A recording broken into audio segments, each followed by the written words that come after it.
The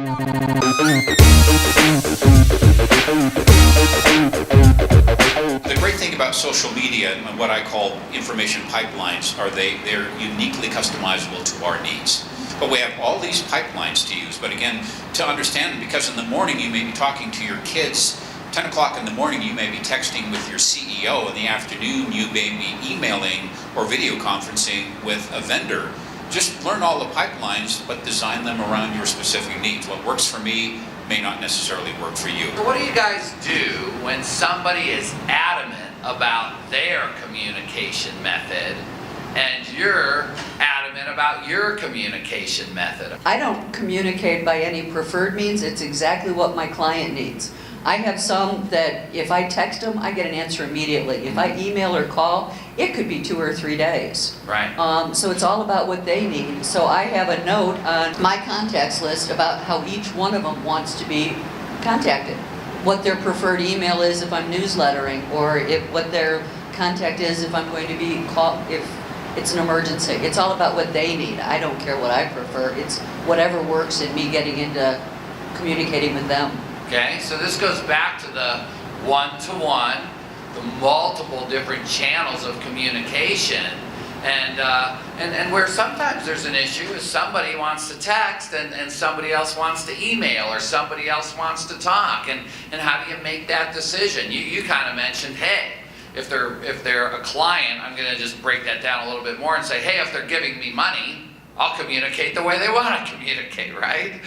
and I'm going to keep track of how they do this, and that's going to make me a better communicator with them. And I'm going to say all social media does this. So people ask me all the time, do I really need to have a Facebook page? Do I really need to have Twitter? Do I really need to have this thing? Do I really need to have that? And the answer is, hey, if people want to do business with you, shouldn't you make it available as an option to say, yeah, I'll do business this way in a world where people are determining how they want to communicate, right?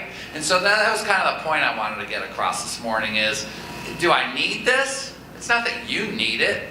It's that you're providing some extra value to your clients or to your potential clients to say, here's an open opportunity for me to do a better job for you. Do I want to take it or not? It's kind of like, do you take credit cards? Should anybody say no? If somebody's standing there saying, can I give you money? Do I need it? I don't know if you need it or not, but if somebody wants to give you that, maybe you keep track of that. In terms of how people want to communicate, I have a number of my instructors that I can send an email to instructors, and some of them will see it right away, others won't. But I know the ones that won't see it right away, so I send the email, then I send them a text and say, go read your email. Right. And that works, right? Yeah.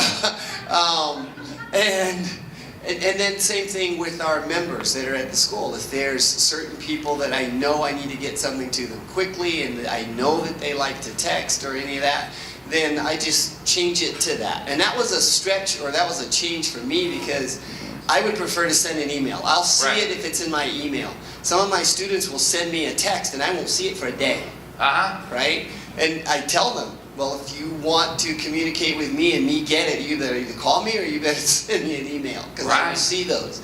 The others, I may not, but I try and reach out to them in the way they like to be communicated. Who in here stays on top of all three all the time? If I text you, I'm getting it immediately. If I email you, I'm reading it and I'm responding within an hour. If you call me, I'm going to answer the phone, or I'm going to check my voicemail inside of an hour. Anybody?